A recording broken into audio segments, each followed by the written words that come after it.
Aquí en este momento ya estamos grabando y les voy a compartir esta diapositiva para que le hagamos seguimiento mientras vamos dando pues nuestra charla.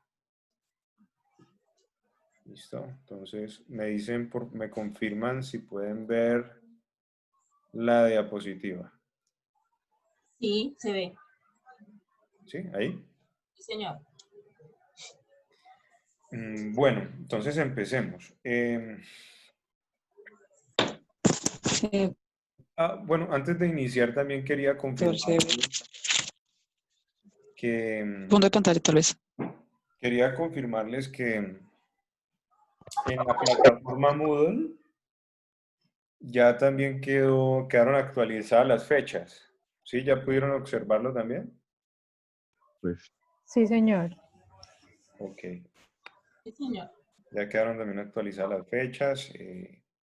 Solamente me queda pendiente la fecha de la videoconferencia con el subdirector de fortalecimiento de la Federación Nacional de Departamentos, que espero que en el día de mañana me confirme la fecha, en horas de la mañana, y yo les estaría comunicando mañana la fecha de esa videoconferencia que vamos a tener. ¿Listo? Bueno, les decía, la clase pasada estábamos hablando de un breve barrido, si lo podemos decir así, de la estructura del Estado colombiano. Pues dentro de ese barrido de la estructura del Estado colombiano, estábamos trabajando con esta fórmula que ustedes pueden ver en la diapositiva. Esta fórmula nos dice que el Estado es igual a territorio, población, organización político-administrativa. Dentro de esta fórmula habíamos desarrollado los conceptos del territorio, cómo se conforma, cómo se compone el territorio, además del concepto de población, que también pues hace parte dentro de esta estructura del Estado. De la misma manera, en la organización político-administrativa y teniendo como fundamento aquellas teorías del Estado, especialmente la teoría desarrollada por Montesquieu frente a cómo el poder se divide en tres, ¿sí? En poder legislativo, en poder ejecutivo, en poder judicial. Lonchera donde yo me comía todo, mis aguas de Perdón, hidratación. perdón. Mi cama, mi silla, no tengo nada más. Aquí está la ventana.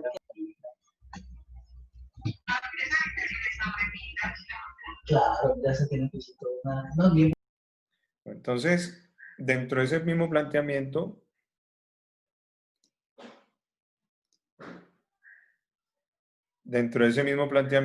habíamos, bueno, qué pena, me disculpan, es que de pronto el micrófono ahí me...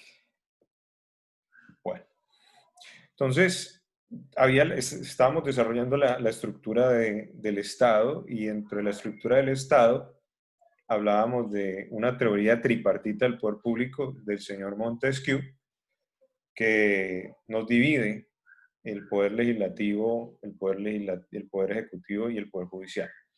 En la clase pasada habíamos hablado de las connotaciones del poder legislativo, de la importancia del poder legislativo en el marco de la función pública, como también de la importancia del poder judicial en el marco de la función pública. Dentro de esta importancia que tenemos de la función pública y además de cada uno de los elementos que nos permite explicar cómo funciona, cómo se desarrolla la función pública en el Poder Judicial.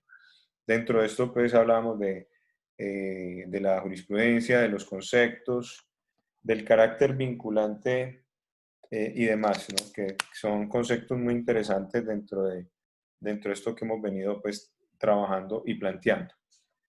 Finalmente, estamos hablando, y con esto, pues, partimos nuestra clase de hoy, y es el poder ejecutivo. El poder ejecutivo tiene una raíz constitucional en el artículo 189, donde empezamos a hablar del presidente de la República. presidente de la República que funciona bajo una figura presidencialista en nuestro ordenamiento jurídico, como jefe de gobierno, suprema autoridad administrativa y jefe de Estado. En esa misma órbita vemos en ese artículo que el presidente tiene alrededor de 28 funciones y entre esas 28 funciones está la de poder reglamentar, ¿sí?, aspectos importantes de la función pública, ¿sí?, dentro de su facultad reglamentaria, ¿sí?, que le da la posibilidad de ordenar, de coordinar, de establecer directivas para el funcionamiento de la función pública del Estado colombiano, ¿sí? Ahora, dentro de ese mismo orden ejecutivo, ¿sí?, tenemos al vicepresidente de la República. El vicepresidente es una figura muy discutida, muy problemática desde el punto de vista constitucional, porque las manifestaciones doctrinarias frente a la figura del vicepresidente es que es alguien que no tiene funciones, de hecho no tiene funciones. Cuando nosotros observamos los artículos constitucionales, por allá, por allá en el artículo 203, 202, pues vemos que evidentemente el vicepresidente está para suplir las faltas absolutas y temporales del presidente de la República, pero como tal no tiene funciones, ¿sí? Es más, hay muchos que tratan de argumentar y decir que esa figura debería desaparecer dentro de nuestro ordenamiento, ¿sí? Porque más está, eh, digamos, fundada. Me dicen que se me escucha entrecortado, dice la doctora Diana. ¿Eso es cierto? ¿Me escuchan entrecortado? No, yo escucho perfecto. No, señor, perfecto. Yo también estoy escuchando bien aquí, Bogotá. Escucho perfecto también. Debe ser el internet de la Yo compañera. también, yo escucho perfecto. Sí, igualmente. Yo también, doctor. Perfecto, se escucha. Ok, listo. Entonces, muchas gracias. Entonces les decía que es más, es una figura que obedece como a un factor misional por parte del presidente de la República, y dentro de ese factor misional, pues terminan los presidentes cumpliendo labores internacionales de tipo misional. Y pues tenemos muchos ejemplos de esto en el gobierno de Santos y en el gobierno del actual presidente Duque. Pero la verdad es que no podemos ver una figura que verdaderamente le aporte desde el punto de vista del vicepresidente al ejercicio pleno de la función pública. Más allá de ser una figura que es parte del contexto de la función pública, pero que, digamos, reglamentariamente le aporta, o podemos decir que le aporta muy poco. Después están los ministerios, y dentro de los ministerios, los ministerios han venido creándose unos nuevos ministerios, ¿sí? Como en este gobierno se creó el Ministerio del Deporte, el Ministerio de la Ciencia y la Tecnología, y muchos de estos ministerios en su estructura interna, tienen por excelencia un contexto de funcionamiento público dentro del ejercicio que podemos entender, y además pues cómo funcionan cada uno de estos ministerios y de que están dentro del Poder Ejecutivo, dirigen, organizan, coordinan los lineamientos de la política nacional. Los órganos o los directores de departamentos administrativos que gozan de esa personería jurídica, que gozan de autonomía administrativa y presupuestal, también tienen esa competencia dentro de la reglamentación de la función pública en Colombia, ¿sí? Obviamente tenemos que citar los órganos autónomos como la Contraloría, la Procuraduría, ¿sí?, que también tienen esa función específica, y también, pues, ¿por qué no?, la Defensoría del Pueblo, que está dentro del concepto orgánico del Ministerio Público en Colombia, ¿sí? Tenemos una entidad que es el Departamento Administrativo de Función Pública. Este departamento es un apoyo institucional importante para el Poder Ejecutivo y también para las demás ramas del poder público. Este departamento emite unos conceptos importantes, ¿sí?, dentro de su área jurídica, que muchos de estos conceptos, lo decíamos la clase pasada, no tienen carácter vinculante, pero sí en muchas ocasiones sirve para dar una línea o marcar una hoja de ruta frente a dudas, conflictos que se puedan generar en nuestra práctica jurídica, ¿sí? También tenemos el planteamiento y descendiendo dentro de ese poder ejecutivo, encontramos a los gobernadores de los departamentos. Los gobernadores de los departamentos, que es la primera autoridad de cada uno de los departamentos, entendiendo los departamentos y los municipios como entidades territoriales que gozan de autonomía, y esa autonomía se las da el artículo 1 de la Constitución cuando les faculta, ¿sí?, dentro de ese ejercicio de república unitaria que existe en Colombia, de que puedan, de que puedan establecer una autonomía administrativa y también fiscal estas entidades territoriales. Normalmente hay unos principios que chocan dentro de la función pública. De tigre, sí. Normalmente hay unos principios que chocan dentro de la función pública y es el principio, ¿sí?, el principio de reserva de la ley a nivel nacional, que se reglamenta por parte del gobierno nacional con relación al principio de autonomía. Derecho un modelo. No, déjenlo salir, quién sabe qué pasó. Perdónenme con los micrófonos, por favor. Micrófonos, por favor. Qué pena con ustedes acá. Sí, qué pena. Sí, se nos corta.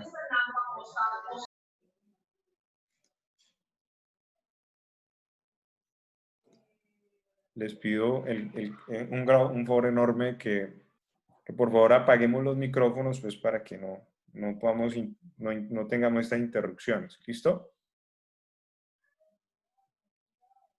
Bueno, continuando con la explicación que estábamos dando, ¿sí?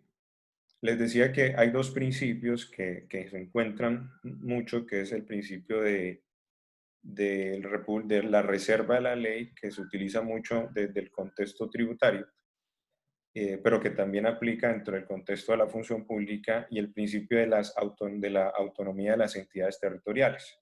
Esto lo digo porque estamos hablando de los departamentos como entidades territoriales, que son los que encabezan, ¿sí?, los que direccionan la función pública dentro de la estructura orgánica de los departamentos como entidades territoriales.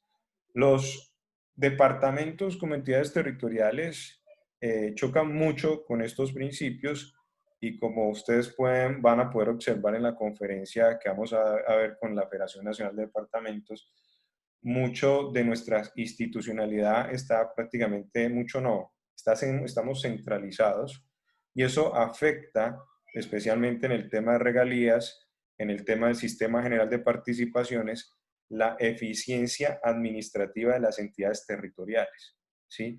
Afecta notoriamente, ¿sí?, porque normalmente o de manera recurrente las entidades territoriales como los departamentos, los distritos y los municipios, excepto Bogotá por la capacidad de ser distrito capital, están supeditados a lo que establezca el centro, ¿sí?, frente a lo económico, frente a lo social, frente a lo cultural, incluso frente a lo político, dentro del buen concepto de política que podamos tener.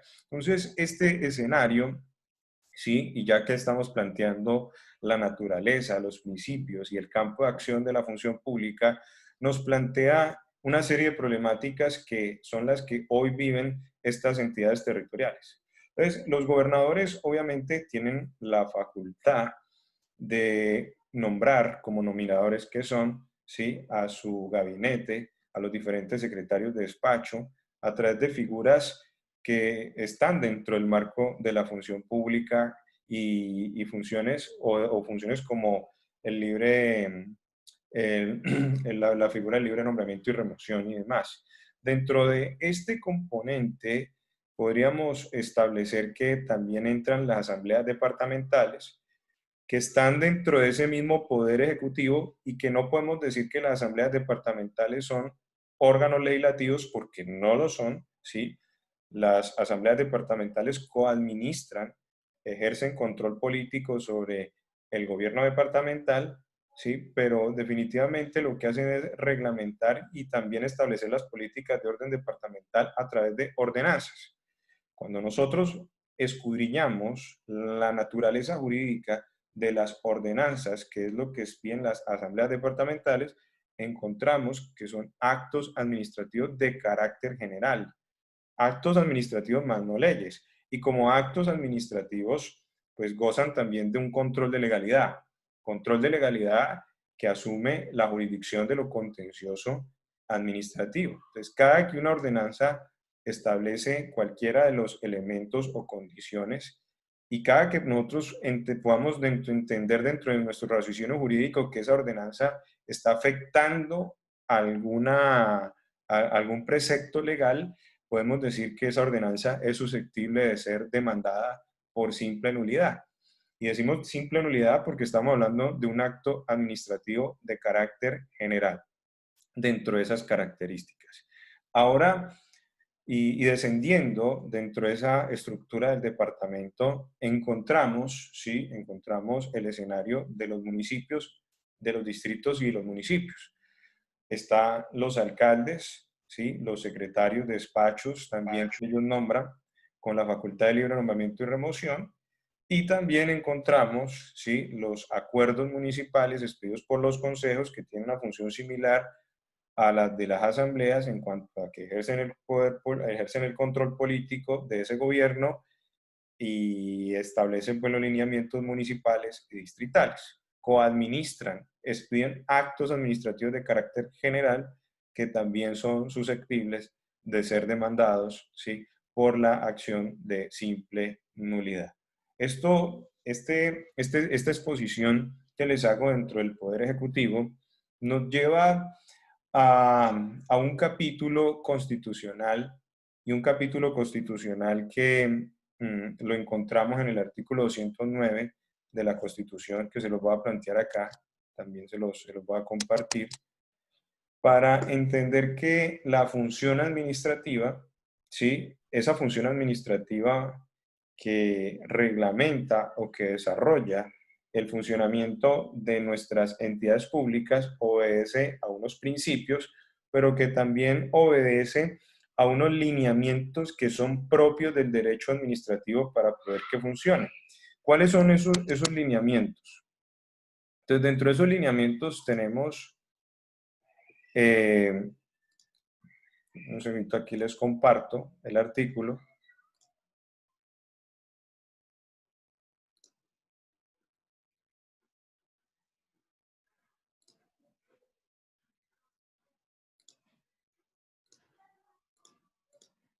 Ok.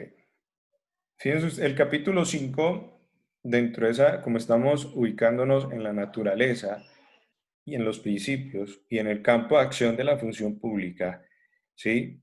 Y después de haber planteado toda la estructura del Poder Ejecutivo de una manera pues, muy breve, donde se concentra a plenitud el desarrollo de la función pública, traemos el capítulo 5 de la Constitución que nos habla de la función administrativa.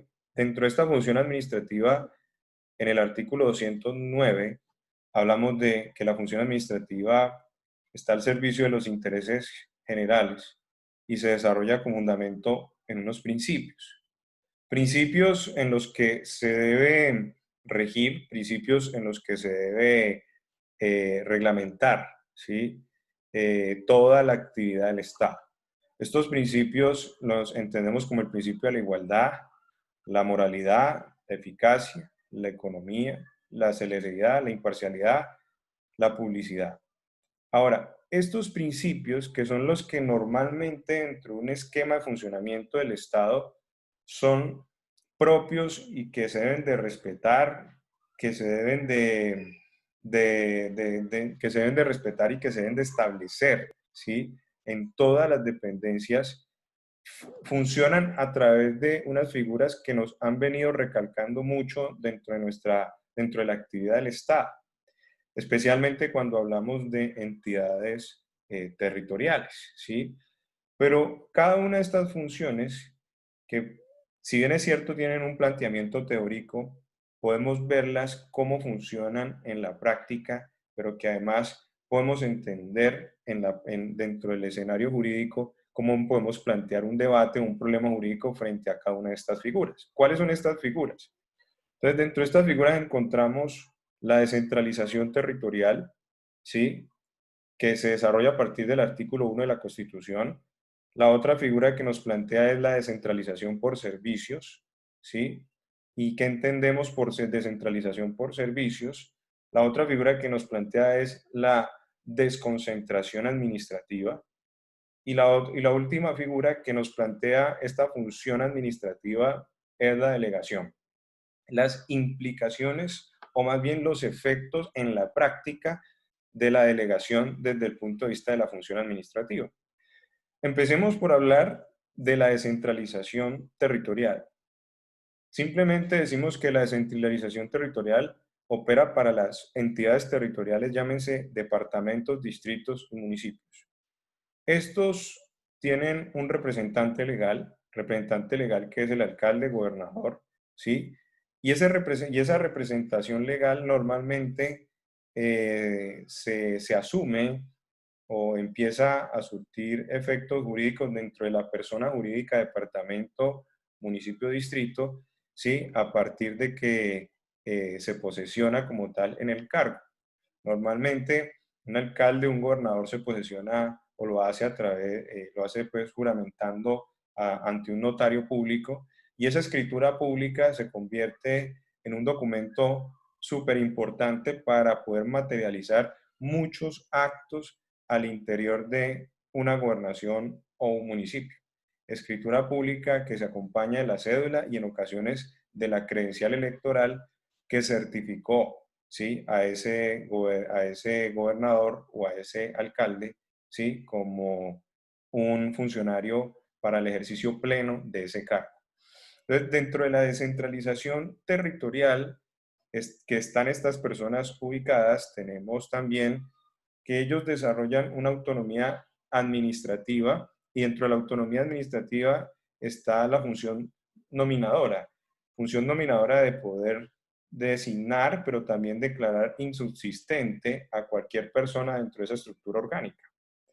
También dentro de esa función administrativa está la posibilidad de celebrar contratos, ¿sí?, obviamente respetando los lineamientos de la Ley 80 del 93, modificada en algunas de sus apartes por la Ley 1150 del 2007 y de otros decretos que se han expedido en materia de contratación pública. Dentro de esa misma autonomía administrativa está la de establecer los lineamientos de cómo va a funcionar esa entidad pública frente a establecer, por ejemplo, un manual de funciones, ¿sí?, o cómo es la carga, pues, prestacional, o la carga más bien funcional de cada uno de los empleados públicos dentro de la estructura orgánica que existe en esa entidad. Hay otra autonomía que se desarrolla y es la autonomía fiscal o presupuestal, ¿sí? Y dentro de esa autonomía fiscal o presupuestal, pues está el manejo del presupuesto de manera autónoma de esa entidad. Dentro de esa autonomía presupuestal, y ustedes entienden de este tema, obviamente, hablamos de recursos propios o ingresos corrientes de libre destinación, que son los que hacen parte de esa entidad descentralizada territorialmente, ¿sí? Estos recursos de ingresos corrientes o recursos propios que tienen libre destinación y que normalmente siempre van a tener el soporte en el impuesto predial unificado si estamos hablando de un municipio, o en el impuesto del ICA o industria y comercio si estamos hablando de un municipio. Si estamos hablando de un departamento, tal vez hablamos del impuesto de vehículo automotor, que hace parte, pues, de ese ingreso corriente de libre destinación para esa entidad departamental, ¿sí? O el impuesto de cervezas o el impuesto de licores, que son de índole departamental. Dentro de este mismo planteamiento de la descentralización territorial y dentro de esa autonomía fiscal o presupuestal, están los ingresos, el sistema general de participaciones. Todos sabemos que el sistema general de participaciones nos indica que son ingresos que llegan a esa entidad descentralizada territorialmente, ¿sí? Pero que llegan con una destinación específica. Ningún gobernante, llámese alcalde o gobernador, puede tomar esos recursos, ¿sí? Para destinarlos a cosas diferentes para lo cual es enviar. Normalmente el Sistema General de Participaciones se gira de la nación a estas entidades para educación, salud, agua potable, saneamiento básico, cultura y deporte, ¿sí? Son recursos que llegan específicamente para ese funcionamiento, ¿ya? En este tema, pues, y cuando hablamos del sector educativo específicamente, el sector educativo de una entidad territorial es imposible que pueda funcionar con recursos propios de un municipio o de un departamento. Por esa razón, esos ingresos del Sistema General de Participaciones es súper importante, no solo para sostener la prestación del servicio educativo, sino también para poder determinar las políticas de educación de estas entidades territoriales. ¿Y qué decir del sector salud cuando hablamos del régimen subsidiado en salud? Pues que también sería imposible poderse sostener con los recursos propios de un municipio o de un departamento. Y la problemática que tenemos actualmente frente a este fenómeno de la pandemia, cuando estos ingresos propios se han reducido ostensiblemente y la capacidad de respuesta desde el punto de vista presupuestal de estas entidades pues es mínima con relación a tantas situaciones de demanda que tienen. Aparte de eso, los fenómenos de corrupción que también plantea una problemática notoria, ¿sí? Con relación a este tema de los ingresos corrientes de libre destinación versus sistema general de participaciones, ¿sí? Que estamos planteando acá. También, obviamente, dentro de esa misma autonomía que estamos hablando de centralización territorial, no se nos puede quedar por fuera la figura de los empréstitos, ¿sí? Que son como una especie de préstamo a cual acuden estas entidades para poder soportar, o más bien, para poder lograr que las metas de su plan de desarrollo se puedan cumplir, ¿sí? Y para poder lograr que esas actividades propuestas se puedan lograr a un final, pues, como lo propusieron al iniciar su gobierno. ¿Sí? Dentro de este mismo escenario que estamos explicando de la descentralización territorial, de que son las que desarrollan prácticamente, o más bien, cómo se aplica o cómo podemos entender este artículo 209 de la función administrativa o el campo de acción dentro del campo de acción que estamos exponiendo, también hablamos que esos recursos tienen un control, ¿sí? Esa autonomía tiene un control. Tiene un control disciplinario, tiene un control fiscal, tiene un control penal, tiene un control administrativo, ¿sí? Cuando hablamos del control disciplinario, pues en el caso de los servidores públicos, ¿sí? Que están dentro del ejercicio de esa entidad territorial, lo asume para el ente territorial las personerías municipales, excepto, ¿sí? Cuando hablamos del alcalde y los concejales, que los personeros municipales en este caso no pueden asumir el conocimiento de esas investigaciones disciplinarias. Pero para eso, dentro de la estructura del Ministerio Público, la Procuraduría, ¿sí? General de la Nación tiene procuradurías regionales y provinciales que sí son competentes de asumir la investigación de estos servidores públicos, ¿sí? En el funcionamiento o en el ejercicio, pues, de esta función pública, ¿sí? Tiene un control fiscal por parte de la Contraloría General de la República o las Contralorías territoriales. Cuando hablamos de ingresos corrientes de libre destinación o recursos propios de estas entidades territoriales, llámese departamentos, distritos, municipios, quien realiza el control fiscal, ¿sí? De esos ingresos son las Contralorías territoriales. Si estamos hablando del departamento, pues la Contraloría departamental. Si estamos hablando de los municipios y distritos, pues la Contraloría municipal y distrital es la que ejerce ese control fiscal. ¿Cuál es el efecto, la consecuencia de ejercer ese control? Pues el efecto, la consecuencia de ejercer ese control es que se van a generar posiblemente unos hallazgos. Y esos hallazgos van a venir con una incidencia, sea administrativa, que es básicamente sobre los planes de mejoramiento que tienen que modificarse internamente dentro de esa entidad territorial. Estamos hablando de un hallazgo disciplinario, donde le van a compulsar copias a ese servidor público ante la Procuraduría Regional o provincial. Podemos estar hablando de un hallazgo penal, donde le van a compulsar copias a ese servidor público a la Fiscalía General de la Nación, ¿sí? Y todos estos tipos, y podemos hablar de también un hallazgo fiscal, donde la Contraloría, en este caso territorial, como estamos hablando de ingresos corrientes de libre destinación, va a iniciar un juicio o una investigación de responsabilidad fiscal. Ese juicio de responsabilidad fiscal es con el fin, pues, de determinar si esos recursos se surtieron, se gastaron o no se gastaron bien. Muchos de los servidores públicos nuestros que hoy aparecen en la palestra pública tienen muchas sanciones de ese tipo de ese tipo de sanciones de responsabilidad fiscal, ¿sí? Y salen con unos antecedentes bastante, pues con muchas incidencias, muchas sanciones de responsabilidad fiscal. Podemos en el caso de Petro, tenemos el caso de Fajardo, que el antecedente fiscal, pues aparecen muchos de esos tipos de sanciones. Cuando hablamos de los recursos del Sistema General de Participaciones frente a esta descentralización territorial, quien ejerce ese control fiscal, ¿sí?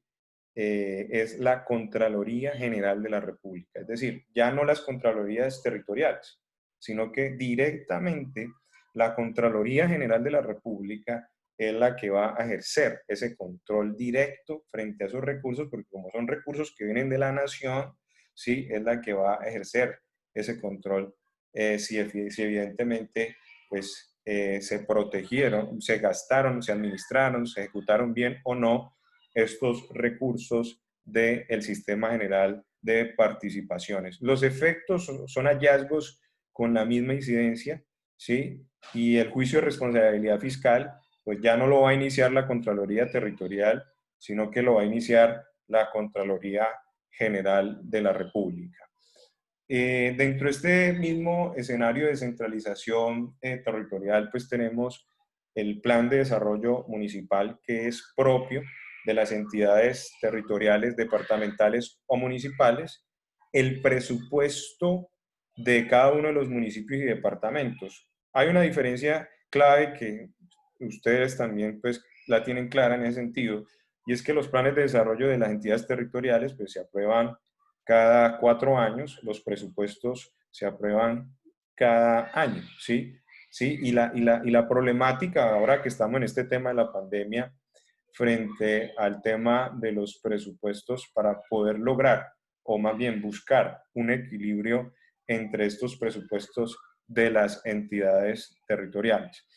Tanto a nivel departamental, los planes de desarrollo como los presupuestos se aprueban mediante ordenanzas expedidas por la Asamblea Departamental, como a nivel municipal y distrital a través de los consejos municipales, a través de acuerdos municipales, pues que tienen naturaleza de actos administrativos de carácter general. Ahora, explicando este tema de descentralización territorial dentro del campo de acción de la función pública, también tenemos que plantear la otra figura, que es la descentralización por servicios. Cuando hablamos de descentralización por servicios, pues hablamos de un término técnico desarrollado por el derecho administrativo para darle autonomía a unas entidades que se crean en virtud de una ley, ¿sí? Artículo 150, numeral séptimo de la Constitución, que se crean en virtud de una ley cuando estamos hablando del orden nacional. Hay muchas entidades descentralizadas por servicio del orden nacional. Dentro de un ejemplo que podríamos dar de una entidad descentralizada creada por la Ley de Orden Nacional, pues podemos colocar de ejemplo a la Universidad Nacional ¿sí? Que es creada por una ley, ¿no? Con personería jurídica, con representante legal, con autonomía administrativa, con autonomía presupuestal, ¿sí? Como también podemos encontrar el tema de la unidad de víctimas, ¿sí? Que son entidades que fueron creadas en virtud de una ley. A nivel departamental, ¿sí? También tenemos que estas entidades descentralizadas por servicios, ¿sí? Estas entidades descentralizadas por servicios, eh, la descentralización por servicios a nivel departamental, tenemos el artículo 300, numeral séptimo. Allí tenemos el ejemplo de una entidad descentralizada por servicios. Bueno, pues el ejemplo no, que es creada en virtud de una ordenanza a nivel departamental. Es decir, las asambleas departamentales por ordenanzas crean entidades descentralizadas por servicios. Yo les voy a poner el ejemplo del Valle del Cauca. Qué pena que coloque el ejemplo del Valle, ¿sí? Pero pues así opera también para otros departamentos, ¿no? Pero por ejemplo, en el Valle del Cauca hay el Hospital Universitario del Valle, ¿sí? Es una empresa social del Estado. Obviamente, el país tiene muchas empresas sociales del Estado que son hospitales, que son entidades descentralizadas por servicio, con autonomía administrativa, con autonomía presupuestal, con representante legal, ¿sí? Por esa razón, cuando sucede un caso, por ejemplo, de responsabilidad extracontractual, donde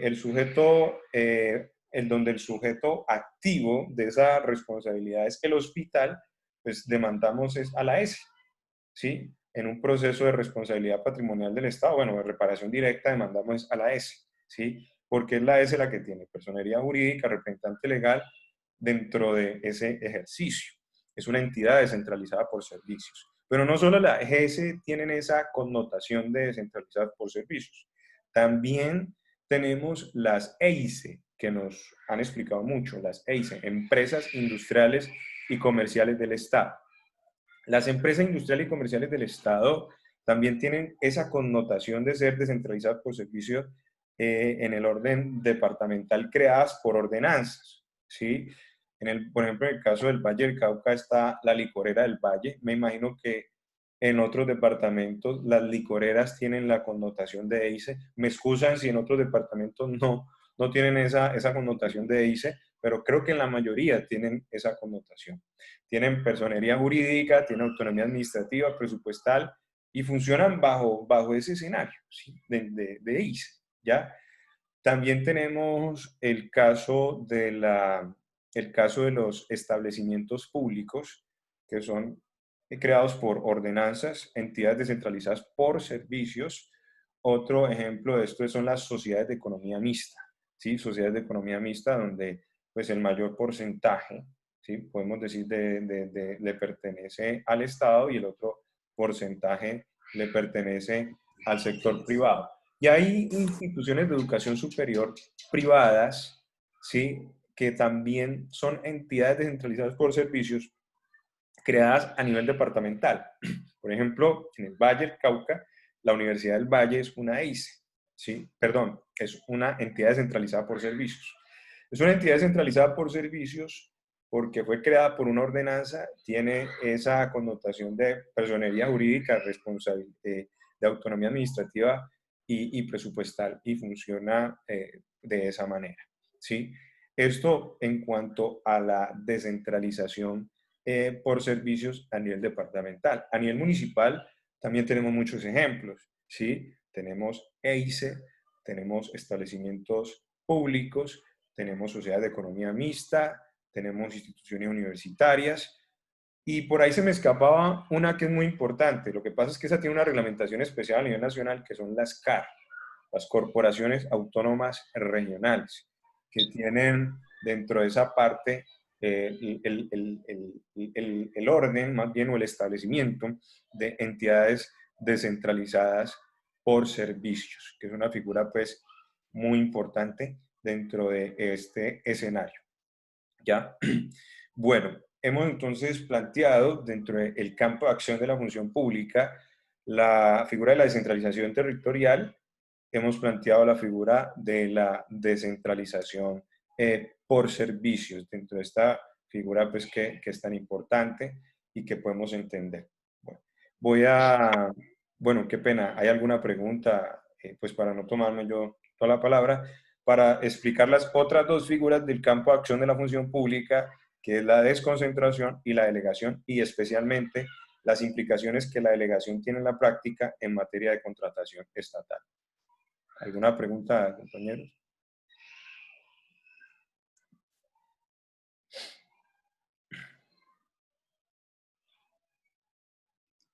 ¿Alguna pregunta? ¿Alguna inquietud? Doctor, qué pena, una pregunta.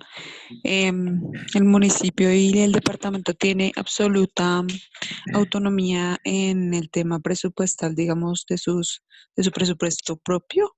¿O, digamos, el sector central puede influir de una u otra forma en esa distribución, en esa... Okay. Bueno, doctora Diana, la respuesta es que sí, tiene una autonomía absoluta frente al presupuesto. La problemática que se presenta, doctora Diana, es que ese presupuesto propio, que tiene una base, que son los recursos propios, ¿sí? O ingresos corrientes de libre destinación, no son suficientes para poder responder a la alta demanda que se presenta a nivel de gasto social. O sea, es demasiado alto. Entonces, por esa razón, tienen que depender siempre del centro, que les giren o que les aprueben a través de COMPES estos ingresos de Sistema General de Participaciones para, por ejemplo, poder sostener el servicio educativo, poder sostener el servicio de salud, poder sostener agua potable y saneamiento básico, ¿sí? O incluso deporte y cultura, ¿sí? Que esa es una problemática crucial. Hay municipios, y en esto, no sé si aquí por acá está la doctora que trabaja en el sector educativo. Hay un municipio hay municipios, por ejemplo, que tienen que la nómina de docentes mensualmente les puede costar entre 5.000 a 8.000 millones de pesos al mes. O sea, eso para un municipio poderlo sostener con recursos propios es imposible. Como sostener también el régimen subsidiado de salud es prácticamente imposible. Por eso siempre va a depender del centro, ¿ya? De que sean aprobados estos recursos y se giren. Hay una problemática puntual frente a los recursos del PAE, Plan de Alimentación Escolar, donde la nación no termina girando lo que es y los municipios se ven, me disculpan la expresión, a gatas para poder prestar ese servicio. Son autónomos, pero siempre van a depender, ¿sí? O prácticamente van a tener que estar tocando las puertas del orden central para que puedan responder a esa demanda tan alta de gasto social que tienen. Por eso, estas entidades territoriales terminan solicitándole a los consejos municipales o a las asambleas que les aprueben empréstitos para poder acceder a préstamos y poder al menos construir un puente, ¿sí? O al menos poder crear un programa. Y si eso no es aprobado, pues también se van a ver a gata. Entonces, cuando no pagan ese préstamo, ¿sí? O ese famoso empréstito, terminan declarándose en reestructuración o en ley 550, y ahí sí que es cierto que estas entidades entran en unos problemas graves y serios. También hay que tener en cuenta que estas entidades, tanto a nivel departamental como a nivel municipal, ¿sí? Tienen unas categorías, ¿sí? Ustedes recordarán que los municipios tienen hasta sexta categoría y los departamentos tienen hasta cuarta categoría, ¿ya? En el caso... La especial. Exacto, exactamente, y la categoría especial, doctor. Entonces, obviamente, la categoría se clasifica de acuerdo a dos circunstancias. La primera es la circunstancia poblacional, ¿sí? Y la segunda circunstancia es del buen manejo y administración de los recursos. Entonces, normalmente no van a tener inconvenientes frente al tema poblacional para perder la categoría. pero sí conocemos en la práctica de municipios y departamentos que no le dan un buen uso y manejo a estos recursos y pierden la categoría. Por ejemplo, el departamento del Valle del Cauca, qué pena que les coloque, pues, de ejemplo, el Valle del Cauca, ¿sí? Estaba en categoría especial, pero por las malas administraciones perdieron la categoría, pasaron de especial a primera categoría, y eso golpea, ¿sí?, de una manera frontal los ingresos de libre, corrientes de libre destinación, porque ya se baja el nivel de ingresos, se baja el sistema general de participaciones y en últimas también afecta el gasto social de estas entidades territoriales. No sé si respondí a la pregunta, doctora Diana.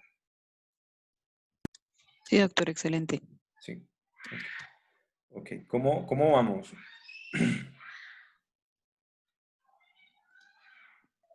Doctor, Sí. como una clarificación semántica. Sí. En la Constitución tiene todo un capítulo dedicado a la función pública, que es artículo 122 en adelante, función pública, que es todo lo que son cargos, servidores públicos, carrera administrativa, y tiene el capítulo que estamos viendo ahorita, que es del 209 en adelante, función administrativa. Entonces, usted nos está aplicando toda la función administrativa, perfecto, en eso estamos. Pero siempre se está hablando en el curso de función pública. Entonces, ahí tenemos como dos connotaciones bien diferenciadas en la Carta Política. La función pública, artículo 122 en adelante, y la función administrativa, artículo 209 en adelante. Entonces, como hacer claridad conceptual en esos dos términos cuando usamos uno y otro. Sí, no, y le agradezco, doctor Jairo, la observación. Me parece que una observación muy válida.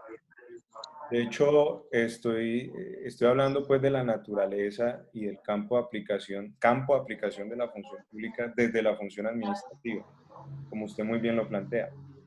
En la próxima clase, cuando evacuemos este tema, ya nos vamos a meter de lleno en los artículos que usted ha planteado, del 123 al 125, donde habla de manera pues contundente de la función pública en cuanto al servicio público y cómo están clasificados los servidores públicos en Colombia, y dentro de esa clasificación que nos presenta los artículos que usted menciona, doctor, ¿sí?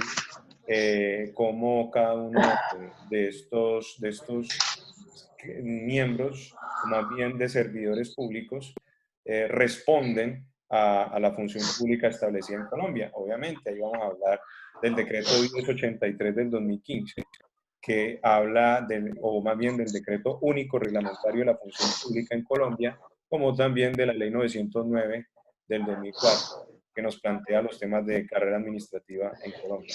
Estoy hablando dentro del esquema, ¿sí?, donde dentro de ese esquema opera pues la función pública. Entonces, planteo el esquema y ya me meto de lleno en esos artículos de función pública. Doctor, qué pena, hay alguien que tiene el micrófono y está perdiéndose un poco la comunicación. Ok, qué pena, doctora. Voy a mirar a ver. Sí, no sé, el doctor Jairo, sí, doctor Jairo, no sé si respondimos al interrogante. Sí, señor, sí, porque estamos viendo la función pública, pero dentro del contexto de la función administrativa, sí, ya me quedó claro. Y luego cuando entremos ya a servidores públicos, a carrera administrativa, todo esto ya es propiamente función pública, en relación con los cargos y la carrera. Así es, perfecto. doctor. Así es. Muchas gracias. Muchas gracias. Profe, un aporte. Sí, doctor Germán, ¿no? Sí, para la pregunta de Diana en cuanto a los recursos propios de las entidades territoriales, como bien usted lo tocó, hay que dejar claro que esa autonomía es una autonomía controlada y regulada. No todos los recursos propios que fija la norma son o pertenecen a las entidades territoriales se pueden manejar al libre arbitrio o al libre deseo de las entidades territoriales, como lo estableció ya de vieja data el decreto 111/96, el Estatuto Orgánico del Presupuesto y las demás normas que regulan la materia. Porque, por ejemplo, los departamentos en materia del impuesto a otrora conocido como el de estanco, que es el tema de los licores y demás, tiene una destinación específica, por muy propios que pertenezcan al departamento. Lo propio suele suceder con el tema de las multas de tránsito, que si bien es cierto son recursos propios, y así lo fija el Estatuto Orgánico del Presupuesto, también tienen una destinación específica para el tema de prevención de accidentabilidad. Es decir, no todos los recursos por propios que pertenezcan son de libre manejo, sino que muchos de ellos tienen una destinación específica y eso lo que hace es que esa autonomía, si bien es cierto es propia de las entidades territoriales, termina siendo una autonomía controlada. Era eso nomás. No, no, muy acertada Gracias, doctor. muy acertado, doctor Germán, porque, por ejemplo, el tema de la sobretasa ambiental, doctor Germán, ¿no?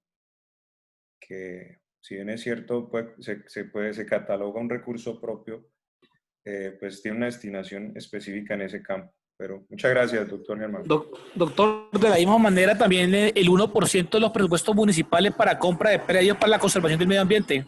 Total. Eso también es de ley y eso no admite ningún tipo de reproche por parte del Ejecutivo Municipal, y prácticamente el que no lo haga en el presupuesto, la anualidad, se ve también sometido a sanciones de la Contraloría y también hasta un proceso disciplinario por no cumplir con esa norma de ley, mejor dicho. Así es. También podemos hablar de los porcentajes que de los ingresos corrientes de libre destinación que le giran a las contralorías territoriales, a las personerías, a los consejos municipales, pues para el funcionamiento de estas entidades, ¿sí? Que también están dentro de ese esquema, ¿sí? Simplemente a manera pues como de hacer un barrido frente a esta estructura de función administrativa, ¿sí? Aquí pues están las categorizaciones de los departamentos, lo que les decía ahora, categoría especial hasta cuarta categoría, lo que también pues nos referíamos al tema pues poblacional y al tema de los ingresos de libre destinación, y a nivel municipal o distrital, que está acá en el artículo 2, está la ley 617 del 2000, una ley muy mencionada, y ahora que el doctor Germán nos recordaba, ese decreto 111, que es el decreto, o más bien el estatuto pues, del presupuesto nacional. Este artículo 2 ya nos plantea las categorizaciones de los distritos y los municipios, ¿sí? Y aquí dentro de esa categorización está la categoría especial hasta la sexta categoría, ¿sí? Obviamente, pues aquí se plantea dentro de esta ley cada una de esas categorías. Ahora, hay un tema muy interesante que ha planteado especialmente el Departamento Nacional de Planeación, y es hasta qué punto esta ley ya es obsoleta frente a las nuevas dinámicas presupuestales de las entidades territoriales. Es muy interesante entender que, si bien es cierto, tanto la ley 617 del 2000 como la ley 817 del 2003, incluyendo el decreto que tocó el doctor Germán, obedecían a situaciones, a contextos económicos y presupuestales del país en ese momento. Ya ahora la dinámica presupuestal económica del Estado ha cambiado, y especialmente también de estas entidades territoriales. Por ende, lo que se plantea es que se deben despedir unas nuevas normas que reglamenten el funcionamiento presupuestal, no solo del Estado, sino también de cada una de estas entidades territoriales, ¿sí? Y la dinámica, o más bien también de esa problemática que se ha planteado frente al fenómeno de las regalías, ¿sí? Las regalías tienen un sistema de presupuesto bienal, es por 2 años a nivel nacional. Ese fenómeno pues de las regalías que se ha discutido mucho en cuanto a la explotación pues, de los recursos naturales y cómo esos recursos naturales pues, conforman el tema de las regalías para poder satisfacer esa distribución entre entidades territoriales.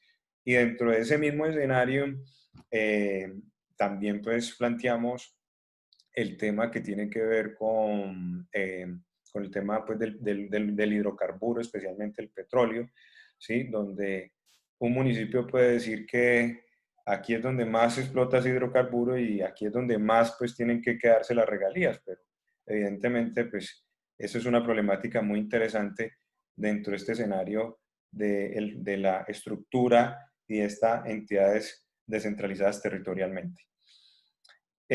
Bueno, sigamos entonces con las otras dos figuras que tenemos planteadas para esta clase y como decía el doctor Jairo, meternos mañana de lleno por completo, ya después de haber hablado de la estructura, meternos de completo en lo que tiene que ver con estos artículos que son netamente de función pública. Volviendo acá, bueno, yo hago una pregunta que me tiene inquietante. Es que hay 41 participantes. ¿Todos los 41 están dentro de la especialización? Yo sí, no sé los demás. Sí, sí, doctor. Sí. Yo también, doctor. Profesor, no seas hombre que este curso a veces Sí. tiene hasta 50, 60 personas, tranquilo. El semestre pasado éramos 54. 55, 60 personas, siempre habíamos 55. 50 casi.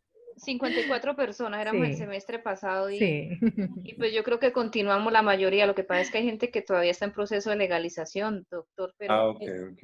pero igual ya a partir de la próxima semana yo creo que vamos a estar los 54, 55.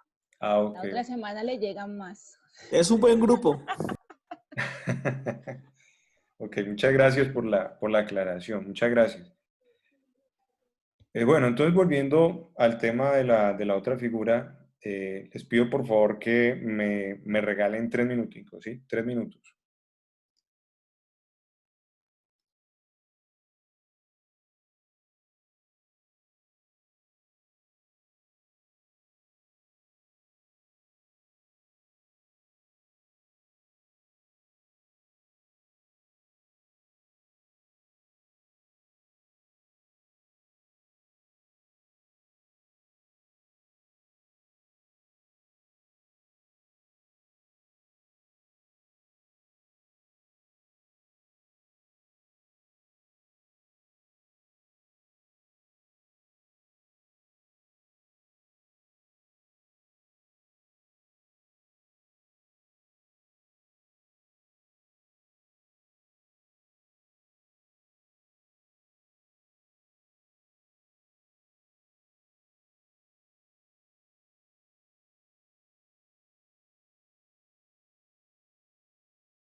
Bueno, volviendo al tema de la charla, de la clase, tenemos el tema de la desconcentración administrativa, ¿sí? Dentro de este tema de la desconcentración administrativa y en el ejercicio de la función administrativa del Estado, lo que nos plantea la norma inicialmente, ¿sí? En el artículo, bueno, aunque el artículo lo refiere, hay otra ley que lo especifica a fondo, que es la ley 498 de 1998, que es una ley que nos aporta unos conceptos muy importantes frente, o más bien profundiza cada uno de estos elementos de función administrativa que estamos explicando el día de hoy. Nos dice que básicamente es una función pues, que se asigna técnicamente a otra entidad que va a seguir siendo dependiente jerárquica de quien le asignó esa función, ¿sí? Esa manera de desconcentración, pues lo que permite es que haya una mejor función, ¿sí? Que haya un mejor desarrollo en cuanto a las funciones de las entidades públicas o dentro de las entidades del Estado, ¿sí?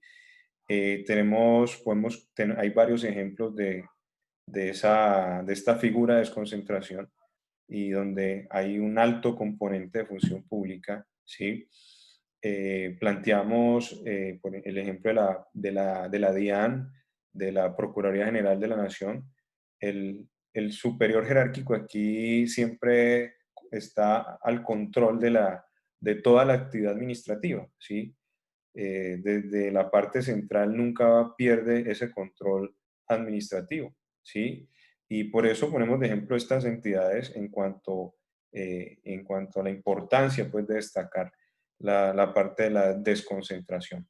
La desconcentración obviamente es un sinónimo de poder liberar esas cargas funcionales o administrativas que normalmente tiene una entidad pública dentro de ese ejercicio normal pues, que están pues, actuando y que tienen que actuar pues, dentro del marco constitucional y legal. Eso en cuanto a la desconcentración, obviamente es un planteamiento que podemos dar muy breve, pero que es un planteamiento que nos permite entender la figura de la desconcentración, en este caso desconcentración de funciones, ¿sí? Planteado pues desde el orden constitucional como está acá. En cuanto al tema de la delegación, ¿sí? Que es muy, muy recurrente, y además que es muy utilizado por las entidades públicas, el tema de la figura de la delegación. Hay un artículo que nos plantea el tema de la delegación, que es el artículo 211, cuando nos dice el artículo 211 de la Constitución que el presidente pues podrá delegar en los ministros, en los directores de departamentos administrativos, en los representantes legales de las entidades descentralizadas, en las superintendencias, gobernadores, alcaldes, podrá delegar, ¿sí? Igualmente, pues, fijará pues las condiciones para que las autoridades administrativas puedan delegar en sus subalternos y en otras autoridades.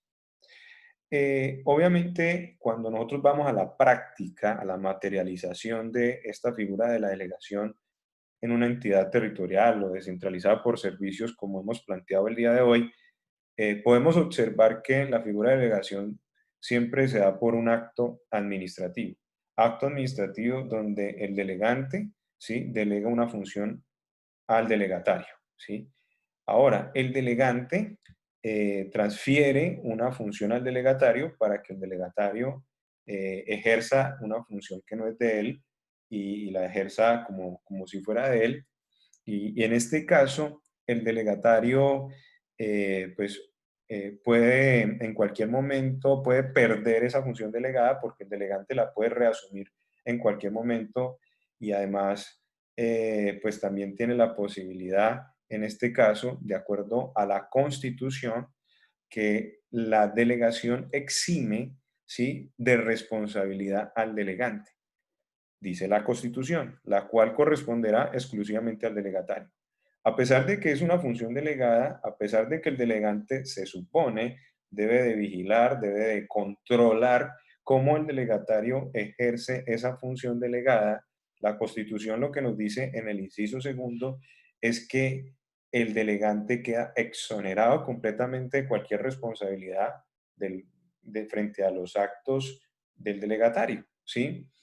Este tema es, y además nos reafirma en ese mismo inciso segundo, que esos actos, resoluciones, pues podrá siempre reformar o revocar el delegante, reasumiendo la responsabilidad consiguiente. Hasta el momento, pues allí no tendríamos ningún inconveniente de poder entender la figura de la delegación, que es muy utilizada en estas entidades territoriales. Normalmente siempre vemos que hay un acto administrativo de delegación donde el delegatario está ejerciendo una función delegada porque obviamente esto operativiza, ¿sí? La función de la administración, pero que además permite pues concretar muchas cosas de una manera diligente por parte del Estado, ¿sí?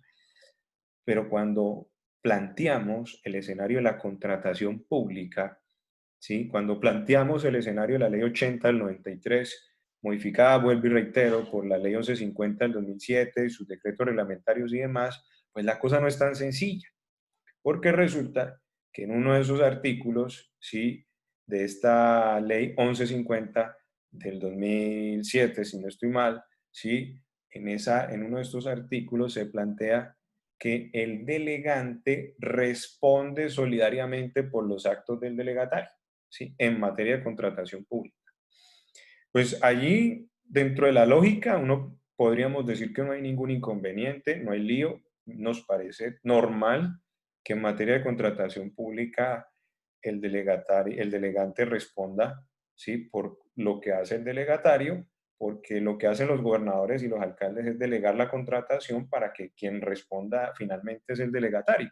Y normalmente así funcionan muchas entidades territoriales de las que hemos expuesto el día de hoy, ¿sí? Pero este artículo pone un escenario muy debatible desde el punto de vista constitucional, porque lo primero que se plantea el delegante es que la Constitución lo está respaldando. El inciso segundo está manifestando que él no va a responder por lo que haga el delegatario, pero resulta que ese artículo de esa ley establecía una cosa diferente, de que sí respondía porque él tenía la obligación o tiene la obligación de coordinar, de vigilar y de controlar las actividades del delegatario o lo que haga el delegatario frente a la contratación estatal, ¿sí? Este artículo genera un conflicto entre una ley y la Constitución. Si observamos el artículo 4 de la Constitución, pues norma de normas, la Constitución va a prevalecer o va a estar siempre por encima de una ley. Quiere decir que podríamos declarar una declaratoria inconstitucional tácita, digamos, en un escenario muy irracional, utilizando una figura muy racional, pero pues, esta norma fue demandada, y fue demandada porque está en contravía de esta norma constitucional, por un vicio de contenido material. Artículo 241, numeral cuarto de la Constitución. Cuando la Corte Constitucional asume el conocimiento de esa demanda de acción pública de inconstitucionalidad, la Corte Constitucional plantea un debate muy interesante. Obviamente la Corte dice que ella es la última palabra en cuanto a lo que tiene que ver con el texto constitucional, porque así la Constitución lo estableció, así la Asamblea Constituyente lo estableció, ¿sí? Quiere decir que cuando la Corte Constitucional, es más, ahí lo plantea, porque como de manera taxativa se está diciendo que el delegante queda exento de responsabilidad, ¿sí? De manera taxativa se está planteando, ¿sí? La Corte Constitucional dice que si bien es cierto de manera taxativa se presenta ese escenario, ¿sí? Cuando la Corte se está pronunciando frente a este fenómeno y de manera lógica está estableciendo que el delegante va a responder de manera solidaria con relación a los actos, ¿sí? Que realice el delegatario en materia de contratación estatal, está haciendo una interpretación del texto extendido de la Constitución. y cuando hace esa interpretación del texto extendido de la Constitución, pues se tiene que aplicar lo que la sentencia de la Corte Constitucional está diciendo, porque ella es la máxima intérprete del texto constitucional. Y con eso terminó la discusión. Finalmente, en esa sentencia, que es muy importante, especialmente cuando adelantan investigaciones disciplinarias contra estos servidores públicos y especialmente cuando adelantan investigaciones en materia penal, ese delito tan famoso y también tan recurrente como es el de la celebración indebida de contratos, donde muchos de los servidores públicos terminan en la cárcel, pues ahí la Corte Constitucional, digamos, lo que dice es que siempre, cuando hablamos de contratación estatal, ese inciso segundo del artículo 211, ¿sí?, no aplica, porque el delegante responde solidariamente por los actos del delegatario en ese escenario. ¿Sí? ¿Ustedes qué piensan de ese planteamiento? Germán Rodríguez, Doctor Germán.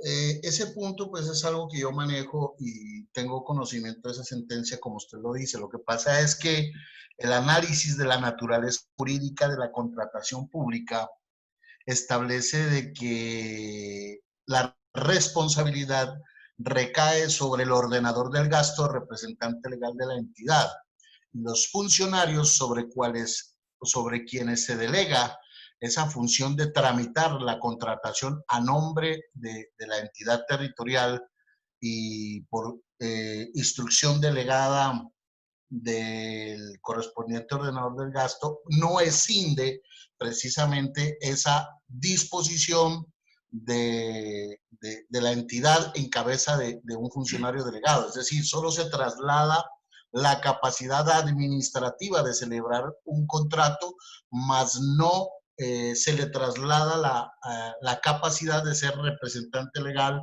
u ordenador del gasto. Y por eso la Corte Constitucional y el Consejo de Estado han dejado claro que en esa materia de contratación pública, dadas esas condiciones que acabamos de ver y que usted nos está compartiendo, genera la no existencia de la aplicación del inciso segundo del artículo 211 por tratarse, vuelvo y repito, de una responsabilidad propia de las entidades en cuanto al ordenador del gasto. No pueden haber un ordenador del gasto y al mismo tiempo un pedacito de ordenador de gasto en cabeza de cada uno de los secretarios. Es como la naturaleza o la razón jurídica, y por eso pues yo comparto esa tesis de la Corte Constitucional. Doctor, muchas gracias. Muchas gracias por nutrirnos, ¿no?, a través de sus observaciones y la experiencia, sobre todo en materia de contratación estatal. Doctor, y en la práctica esas delegaciones casi siempre vienen específicas administrativamente. Las dejan no generales, sino, por ejemplo, en el caso mío de educación, el señor alcalde le deja específicamente sobre las 7:15 y ahora el 10:75. Algunas de esas actividades encabeza el secretario, pero eso no significa que el alcalde no siga respondiendo si existe alguna situación, o en este caso el Ministerio de Educación. Exacto, sí. En materia de educación, doctora Sandra, se ve mucho esto, ¿no? Porque, por ejemplo, una incapacidad de un docente de 3 días, pues de aquí a que la firme el alcalde, pues complicado, ¿no? Entonces, por eso más que todo se hace ese acto de delegación para que pues, no se afecte la prestación del servicio.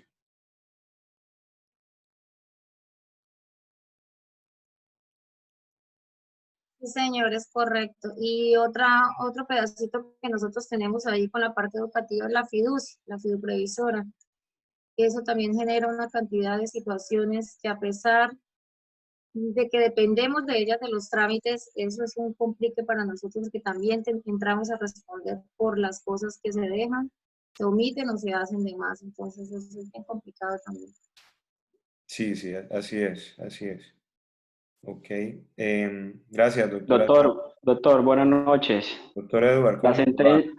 Bien, gracias a Dios. La sentencia sobre la cual la Corte Constitucional se pronuncia sobre la figura de la delegación, ¿cuál es el número de la sentencia, por favor? Ya se la doy, doctor, para que la tenga allí. Un segundo. Doctor Germán, ¿usted la tiene por ahí a la mano? Sí tengo el dato, pero en este momento no la tengo bien presente. Ya se la doy, doctor Edward, ¿cierto, doctor Edward? Ya se la doy, doctor. Un segundo aquí. Gracias, doctor. Gracias, muy amable. ¿Hay alguna otra persona de los doctores que quisiera compartir? Por ejemplo, Sí, doctor. Sí. Sí, ¿quién me habla? Perdón, qué pena. Jairo Calderón Iguarán, Oh, doctor, ¿cómo le va? ¿Cómo está? que ya había intervenido anteriormente. Sí, claro, doctor, muy claro. Sí. En el sector educativo suceden varias cosas. Yo trabajo con el Ministerio de Educación Nacional haciendo acompañamiento a las secretarías de educación. Encuentra uno en esta delegación muchos matices, como hablaba la anterior colega. Primero, Bogotá, Medellín. Las grandes entidades territoriales, capitales, delegan totalmente el sector educativo en el secretario de Educación, totalmente. El secretario de Educación nombra, hace toda la nominación y todo el manejo, es la autoridad nominadora, sí, porque está totalmente delegado. Entonces, cualquier aspecto educativo no llega a la Alcaldía Mayor de Bogotá, sino llega directamente a la Secretaría de Educación. El secretario tiene plena delegación de todas las funciones del sector educativo. En otros municipios existe el secretario de Educación, pero como tramita, pero él no puede firmar ningún acto administrativo, no tiene ninguna competencia delegada. Entonces, eso depende también de la capacidad administrativa, de la logística, de la capacidad de sostenibilidad de una Secretaría de Educación. Entonces, hay otras secretarías de educación en municipios no certificados, que el secretario de Educación es el mismo de Salud, de Cultura, Recreación y Deporte, porque no tiene la competencia para administrar, sino el gobernador, por ser entidad territorial no certificada en educación. Entonces, se ve toda esa gama de posibilidades y la más alta delegación que se conoce en educación es la de las grandes capitales, donde el secretario no coordina con la alcaldía en el alto gobierno, en consejo de secretarios de despacho, pero es autónomo en todos los procesos administrativos de la educación. Muy interesante, doctor Jairo, porque, doctor, usted no estuvo en la primera clase, ¿cierto que no? Yo estuve, pero no participé. Ah, ya, porque pues, no sabía, doctor, que ustedes trabajaban pues, en el sector educativo. Y mire, una apreciación muy interesante. Lo que usted refiere, por ejemplo, al sector educativo a nivel distrital, donde obviamente no podemos comparar el brazo presupuestal del distrito a nivel educativo con relación a otras entidades territoriales, ¿no? Porque eso es, a nivel poblacional y presupuestal, compararlo pues no sería fácil, pero muy interesante, doctor Jairo. Sí, por ejemplo, el año pasado estuve de secretario de Educación del municipio de Uribia, La Guajira. Yo vivo en Riohacha y realmente no se tenía competencia, pero como ahora está intervenido, hay una administración temporal en el sector educativo, yo tenía toda la competencia del alcalde porque estaba intervenido administrativamente La Guajira, el sector de educación. Pero cuando no estaba intervenido, cuando se devuelva la competencia, el secretario de Educación tampoco firma nada, porque es un municipio pequeño, y entonces todo lo firma el alcalde. El secretario tramita todo y el alcalde firma. En este momento, el administrador temporal sí firma porque hace las funciones de gobernador o de alcalde, mientras esté en la medida correctiva de administración temporal. Creo que en diciembre ya se devuelven las competencias al departamento. Entonces, lo mismo, los secretarios dependen del alcalde, pero no firman los actos administrativos porque no están delegados para ello. Sí, así es, doctor, así es. Ahí vemos un tema palpable, pues, de esta figura que estamos hablando acá, del tema de la delegación.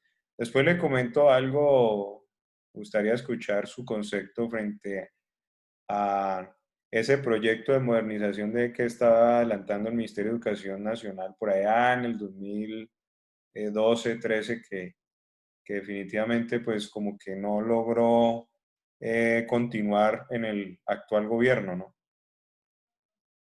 Ese proyecto de modernización comenzó en el 2002 y logró impactar todas las secretarías de educación del país. Y en este momento ya no está implementando porque ya las secretarías de educación asumieron esa estructura de modernización que está dividida en 14 grandes macroprocesos con sus respectivos procesos, subprocesos, actividades, tareas. Ya eso en el 2010 para acá ya se fue diluyendo porque ya se habían empoderado las secretarías de educación.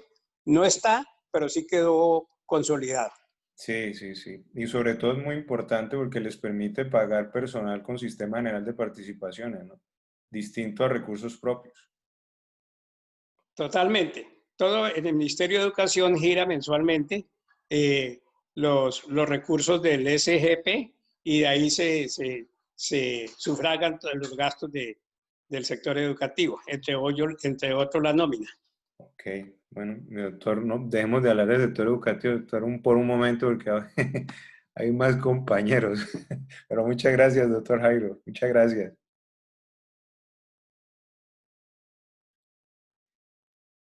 Doctor Eduard. Sí, doctor.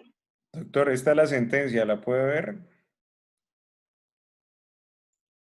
Sí, esa es la sentencia, la 693 del 2008.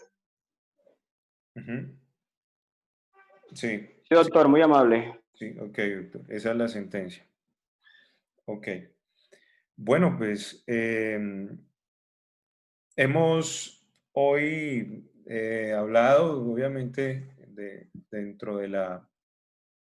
hemos planteado el tema pues de la naturaleza, de los principios, de cada una de estas figuras importantes, ¿sí? Dentro de la función administrativa del Estado. Hemos hablado de la descentralización territorial, de la descentralización por servicios, de la desconcentración, de la delegación. Cada uno de estos elementos, pues, me dice el doctor José Méndez, sentencia tutela. Doctor José, ¿cómo? No entiendo. Doctor, eso qué pena, no, es que sentencia 693-2008 ¿es de tutela? No, ¿O es de constitucionalidad, doctor. Eso, doctor, qué pena, qué pena. Sí, doctor, qué pena. Sí, doctor. Hemos hablado pues de estos temas, igual hemos hablado dentro de el ejercicio de la función administrativa.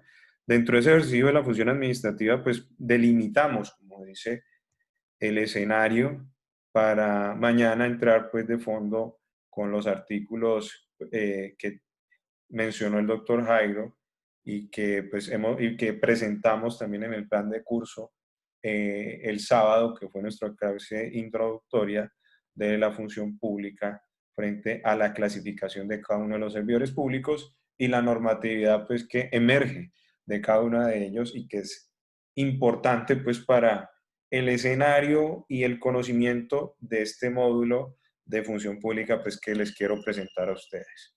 ¿Sí? Esa pues es nuestra clase de hoy.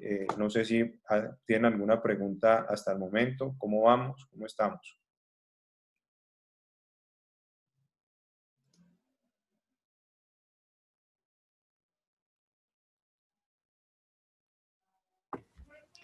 Muy bien, doctor, excelente. Ok. Ok, doctora. Muy claros los temas, muchas gracias, doctor. Ok. Muchas gracias, doctor. Agradecerle por su claridad, los conceptos. Muy claro todo. Ok, doctor, muchas gracias. Muchas gracias. Bueno, pues con este tema, y si no hay preguntas frente a lo que frente a lo que vimos hoy,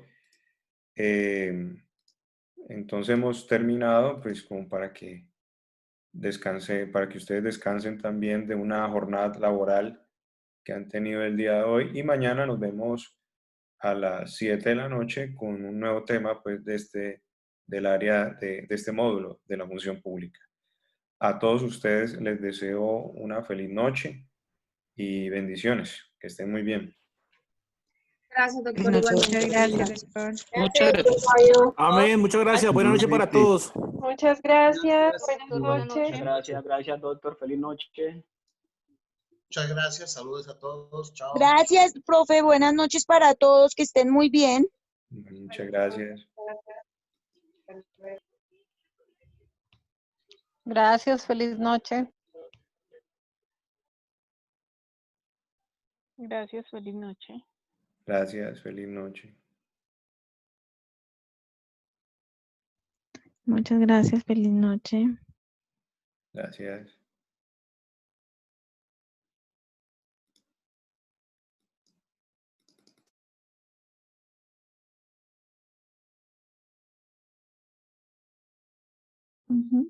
Que tengan muy buena noche, que descansen todos. Muchas gracias, la clase muy emotiva. Muchas gracias, doctor.